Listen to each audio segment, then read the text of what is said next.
Welcome to the You Decide podcast. I'm Dr. Tiffany. We are going to bring you stories of ordinary people who have chosen to live an extraordinary life, outside of their comfort zones and into confidence, possibility, and certainty.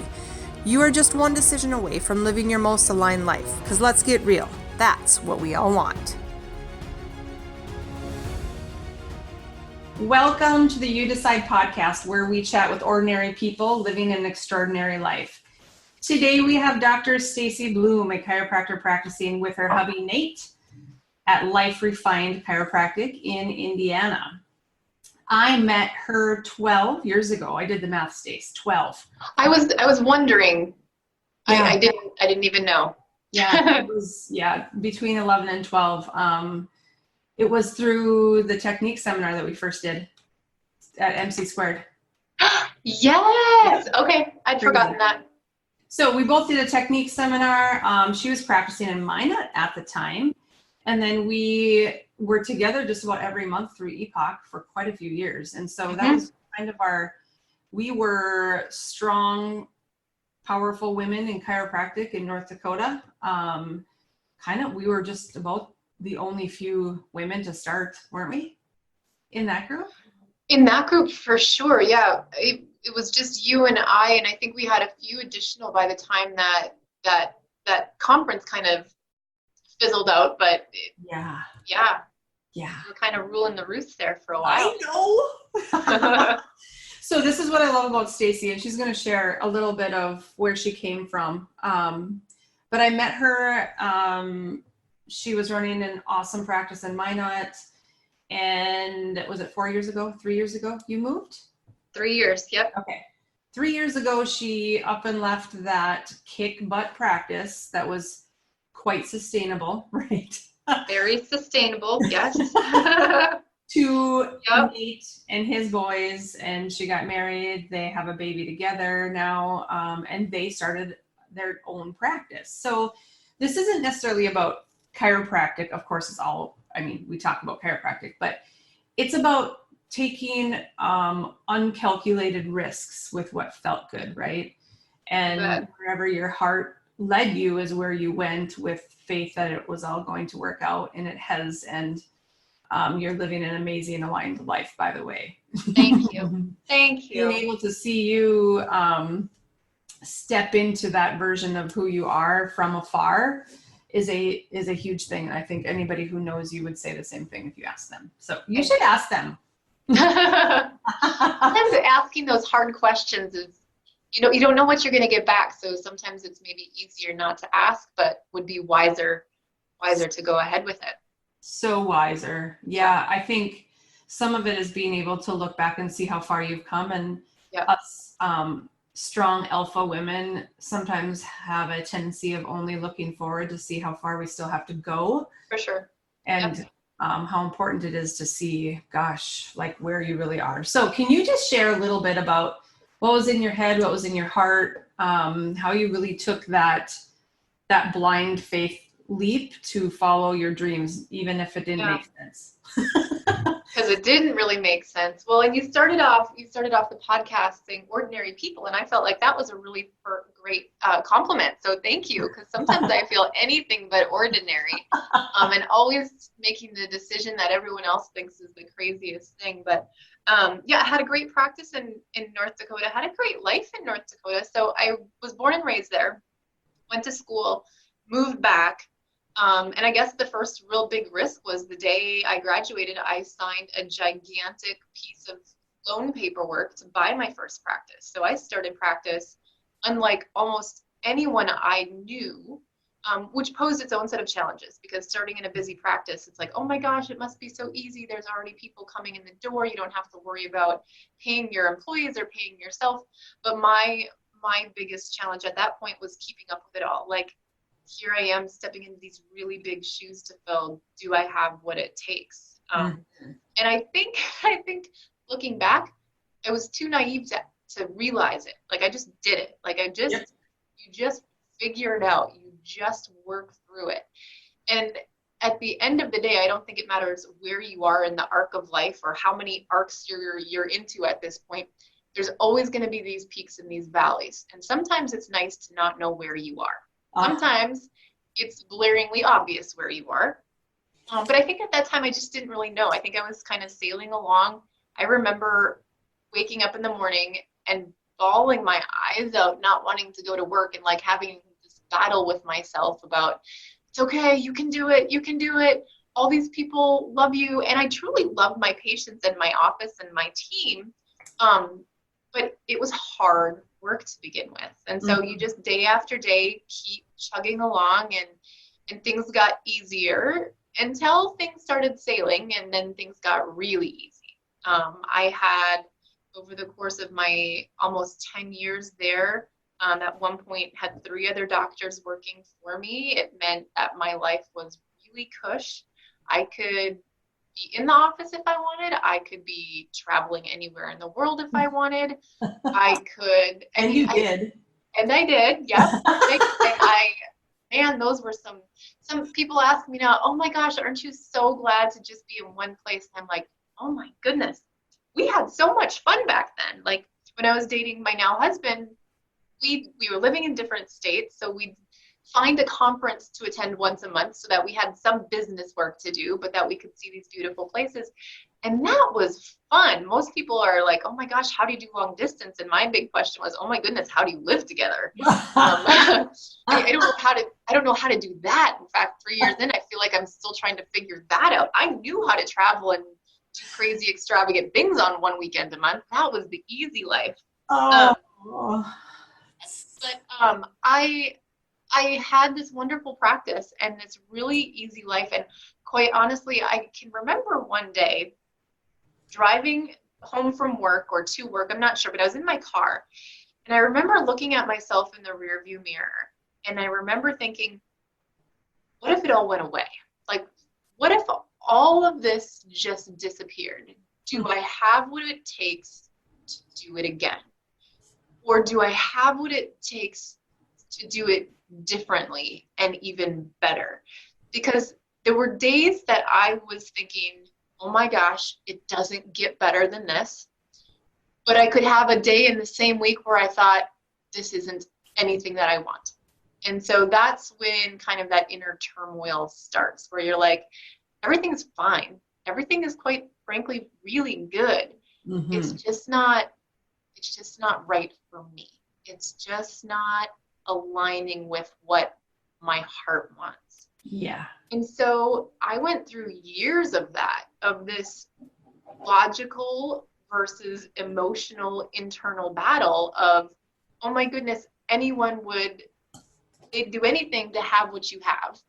And then me feeling this incredible guilt because I didn't feel like it was enough, or it wasn't quite right.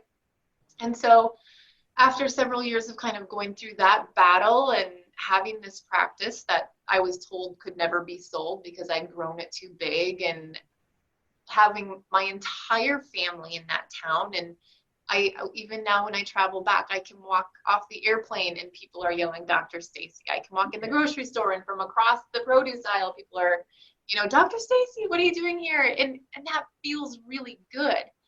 And so when I made the decision to kind of leave it all behind, it wasn't just leaving a job. It wasn't just leaving my hometown. It wasn't just my patients. It was leaving an entire identity behind. It was leaving every sense of who I knew myself to be and who I'd really grown into, even though I wasn't done growing yet. That wasn't. And I think in the back of my mind now, thinking about it, that I always knew that wasn't my stopping point. Like, I never intended to live there the rest of my life. I just couldn't see forward enough to know where it would take me. And I joke now with patients all the time. They're like, why did you move here from North Dakota? I'll say, well, because of my husband. I have 2 stepsons. He's an amazing active dad. And so there's no option of being away from them. And so my goal in life at one point was to somehow move south. And when you live in North Dakota, you should probably be a little bit more specific with your goals, because Indiana is not exactly what I meant by moving south. But here I am. And the struggle, maybe struggle's not the right word. But the uprooting that had to happen to completely make that transition and to completely pivot the course of my entire life, I knew every step of the way they were the right steps, but they were not easy steps. I mean, I remember sitting down and took my parents to their favorite dinner restaurant. And at dinner, I was like, I am moving. And I turned my phone around and I showed them pictures of the home I had just purchased. And I mean, this was my way. It's just like, okay, here's what's happening. Here's what I'm doing next. And I think they were probably both incredibly shocked, but not surprised all at the same time. Like they knew this was coming. They just didn't know it was coming now or where or who. And they had met my fiance at the time. So they knew who he was and loved him. And, he's fantastic and wonderful. And so they didn't have any complaints about that. They're just like, well, what about your businesses? And what about your patients? And how are you going to do this? And what are you going to do there? And a part of me at that time was just so confident that this one step was right. I hadn't thought that many steps ahead. Yes. And saying that out loud is so bizarre because what you were saying at the beginning is you and I, the type A personality, like all we do is think 10 steps ahead. Yeah. And we can't sit in gratitude very easily or in reflection very easily of how far we've come because we're so focused on what's ahead. And I think that's why that moment, like I so vividly remember sitting in my car and looking in the rearview mirror and thinking, what if it all went away? What if I changed it? And it's just such a poignant moment in my memory that I feel like that was the moment where I was like, oh, because that entered my consciousness, because leaving it all behind entered my consciousness, I know that has to be what's ahead of me, and that everything that currently is, I'm going to have to leave behind. And so it's been an incredible journey. And I think, the message for anybody listening is that there is nothing what seems permanent that it cannot be changed. Like so many times we hold on to things because we think we're supposed to, or we think there's no other way. When everything in your life, you have the ability to change just by making that decision. Okay, so I want to talk about this rear view mirror identity thing. Yeah. Okay. I thought I got past that. No. Oh, okay. No, and I wrote that down before you even said it, girl. Okay. Here we go. So you had this identity when you said you left Minot, you left everything. Your whole identity was there. That's where you grew up. That's where your family, that's where everything happened, right? Mm-hmm. I mean, besides uprooting and leaving, you can still uproot and leave and you still have an identity that you don't continue to work through it will not change, right? You'll just bring in the same thing. But that is that you changed it. Oh yeah. Tell me, and maybe it's not as easy as like, hey, this is kind of what I did, or this is what I let go, but what did you let go of in order to allow what is in your life to be, and to be aware and to be grateful for that? Every sense of security. So like I had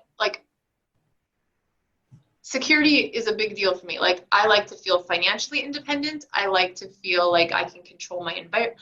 Well, I'm a type A. I like to control everything, right? I want control of everything in my life. Like when I get home at the end of the day, I want my kitchen counters to be clean. Like every little thing I like to have control of. And I finally had to realize it doesn't matter how hard I try, you can't control everything.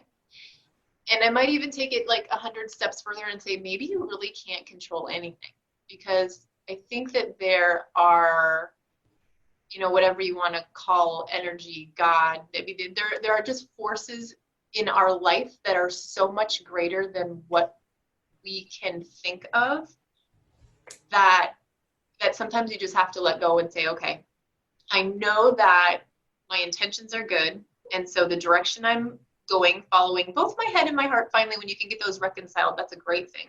Mm-hmm. But I think moving in that direction, you can kind of feel like everything's going to be okay, even if you don't have control. So letting go of control and just trusting the process was big.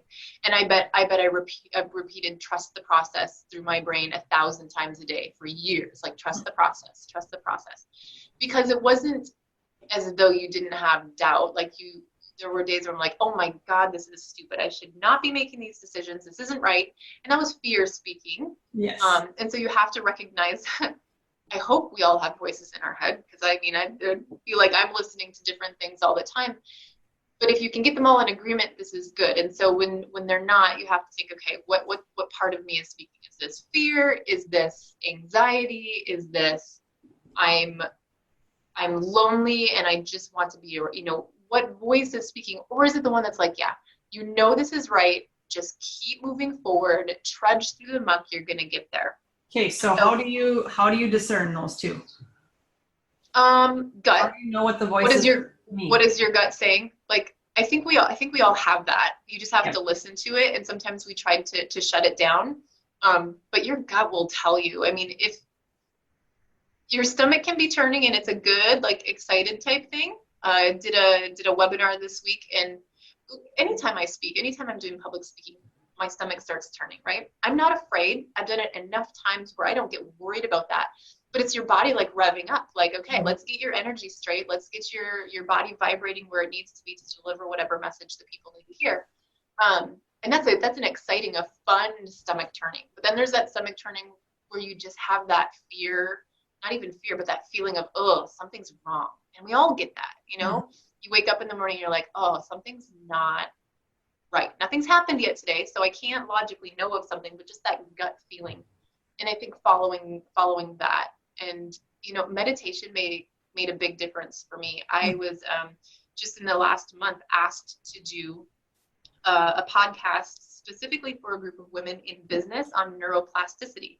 Somebody got a hold of a TED Talk I did 5 years ago. Yay. Yes. And so because of that, I think the timing, my initial reaction was like, oh, no, I don't speak on that anymore. But really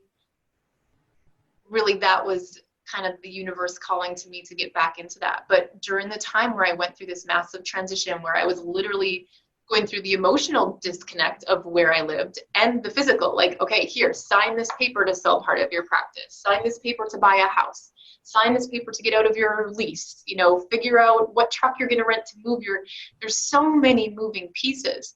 And during that time, I did a lot of meditation, and that helped create clarity, because that's kind of quieting all of the voices and just kind of tuning into, where does your mind go when it's supposed to go nowhere at all? And if you follow that, that's the clearest, truest sense of self.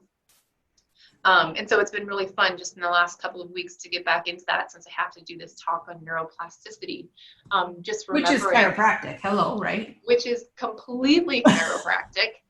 It's yes. Actually, okay. So the technique seminar that we met at the MC Squared, we used the integrator technique. Yeah. And so a lot of what I did when I did that TED Talk was related specifically to the integrator and torque release technique, how it changes our body's tonal vibration. Like, our bodies are meant to vibrate at 64 hertz. If they're not, subluxation happens, which leads to dis-ease, right? So a lot of the neuroplasticity stuff I got into because of chiropractic in its technicality. But what I realized is that it's so much bigger than that. The meditations really help you. Maybe they do help you control your environment, or help you control what you allow into your internal environment. Because there are so many, Dispenza, which is the meditations that I typically do, he's got tons of books, You Are the Placebo is a really great one. But he talks a lot about, don't let something external affect your internal sense of being. If you are, so many people carry around this horrible personality because of one incident that happened to them 30 times. And that one incident gave them this feeling that became a mood, that became a personality, that became who they are. Yeah. And you can see those people walking around. It doesn't matter how happy you are, what amazing thing you say, what gift you give, they're always going to be unhappy. And it's because they're not letting go of something external that happened to them. It could have been decades ago. Yeah. And so it's been helpful for me lately. I mean, making a move and leaving behind an income and starting a new business. And it's a financial insecurity, which is something I hadn't been used to. But it's an important process to go through, because you can choose to remember, and I'm not good at this every day, but choose to remember that all of those external things will sort themselves out. And whether things are easy on the outside or they're difficult on the outside, you can always choose your emotion. Always. Easier said than done, but you can do that. And that's kind of the law of attraction that you can come into. Affirmations are kind of a big thing, but I've gotten to the point where I think they're kind of silly, because unless you feel it, saying it's not going to get you anywhere. Saying it, sometimes you feel like a hypocrite saying these affirmations that aren't really true. And so it's just making sure that your internal environment is expressing gratitude, and almost that act as if you have all of those things you want, because then you'll attract them to you, because your internal environment is taken care of, and the external will take care of itself.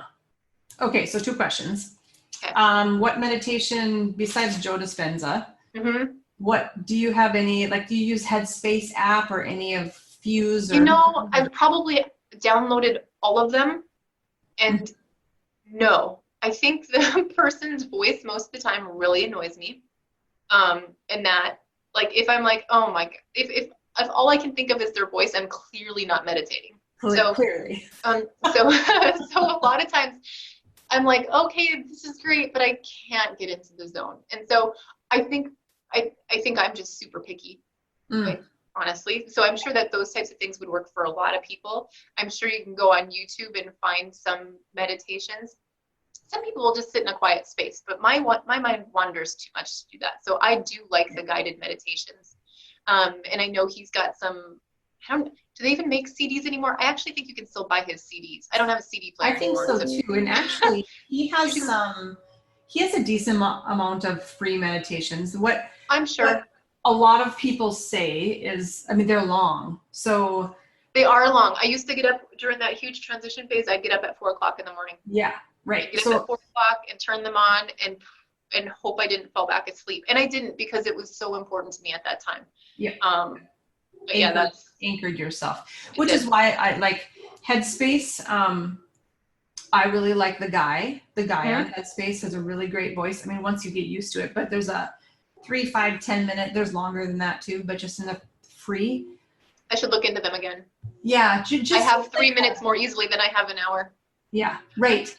For a pick-me-up or a before bed, this is just kind of your reset. Yep. Second, I was just talking to a patient yesterday actually about what we were just talking about in personality and how something may happen and you internalize it and it becomes a trauma. Now that's been determined as your personality, right? Mm-hmm. And that's not true. So when I was talking to this gal, I'm like, that, anxious isn't a personality. Nervous is not a personality. Stressed is not a personality. Right. And so it's important for us to dial down our stress response, which is what chiropractic, meditation, breathing, what you just talked about with neuroplasticity, that's essentially what it is dialing it down, right? Sympathetics start turning off. Yep. But how do we how can we help people see that what they've always been might not be who they are, or that might not, their tendency to be X, Y, and Z might just be because of old trauma, right? Yeah. Or letting go of an old belief. Absolutely. Absolutely. What would you say? I think you have to want to change more than you want to hold on to that old thing. Yeah. So awareness first, right? Yeah. Awareness first. But I mean, there are so many, like, especially, with us being in healthcare, we see this all the time where a person identifies by their health condition. Sure. That's a problem. Like, you're never going to get rid of this health condition because you identify yourself by it. So addicted to the story, right? Exactly. So it's not going to go away. unless you decide that letting go of whatever is keeping you in that's more important to let that go so that you can become who you're meant to be. But I think some people are afraid to become who they're meant to be because they don't know what that looks like. Yep. And I think my story is I didn't either. I hoped I had a glimpse and an idea of what kind of this evolution would turn into.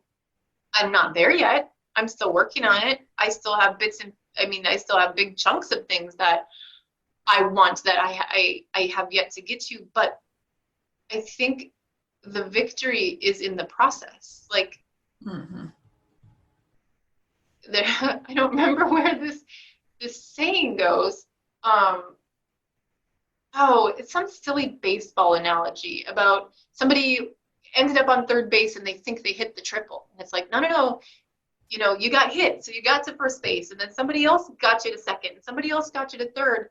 You can't wake up and think, oh, I hit a triple, look at how well I'm doing.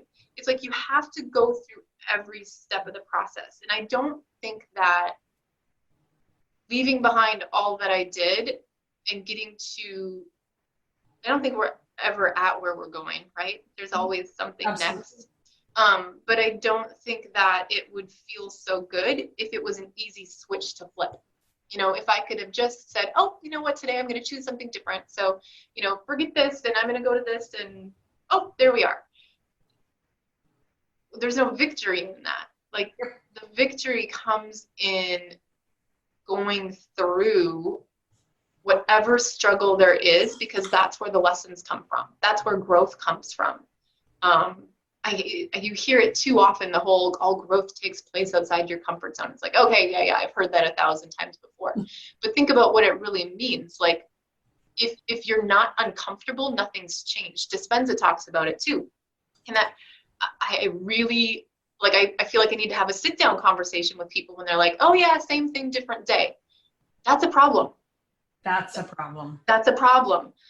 Same thing, different day means you're aging faster than you should and you're not getting anywhere. So if you feel like you're spinning your wheels, same thing, different day, you better change something.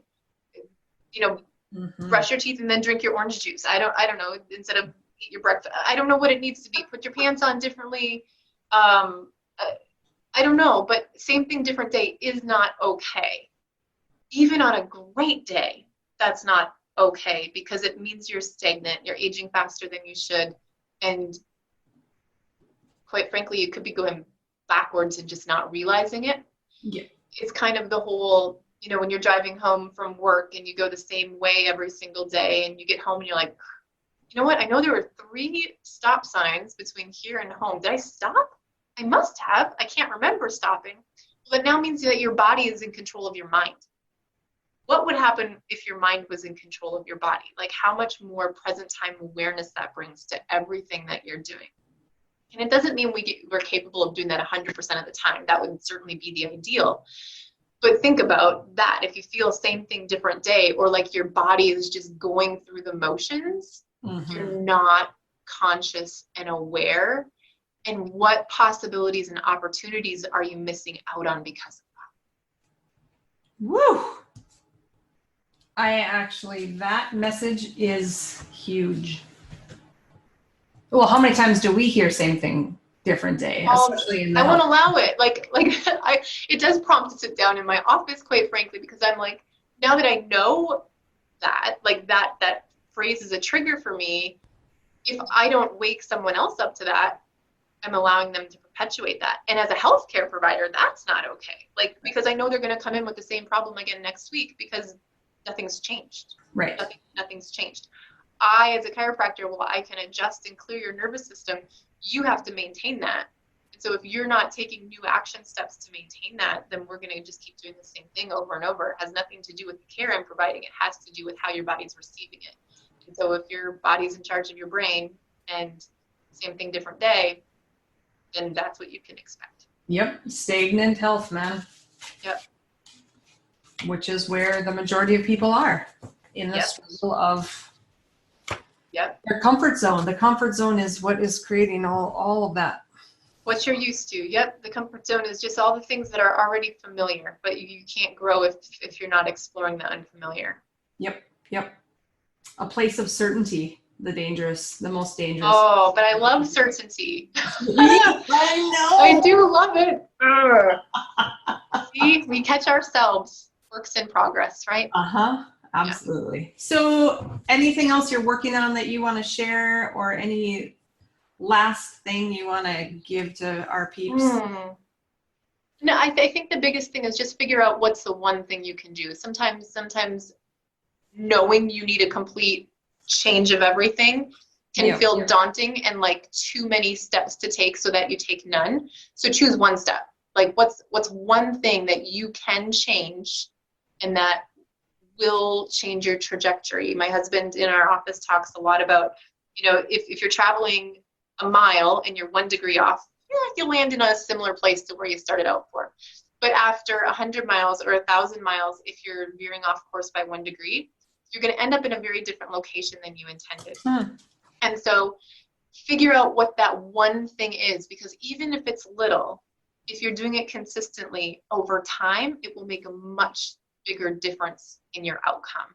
So find the one step. I think I'm guilty of trying to do 1,000 steps all at once. And then I feel like I'm doing 1,000 steps forward and 1,000 steps backwards because I'm trying to do too much at one time. And so focusing in, find something that you can control, even if that means losing control of something, and take one step forward and then figure out what the next one step is. Don't overwhelm yourself with all at once. No, it's important that we feel success also, right? We need to, I like what you just said, one thing you can control. I like responsibility better in that. Is if we can just get to the point that we are responsible for one thing, right? It allows the control to go away because yes, of course we can control ourselves and what we say, do, and think. That's it. Yes. Nobody else. But when we're fully responsible for doing it, nobody else is, that's when it comes on us, right? That's the integrity. Precisely. So. Thank you so much for listening and being willing to go all in. Ditch the excuses and the comfort zones and make a decision that nothing can stop you. You can find the show notes below, and I'd love for you to share, subscribe, and rate this podcast, but only if you love it.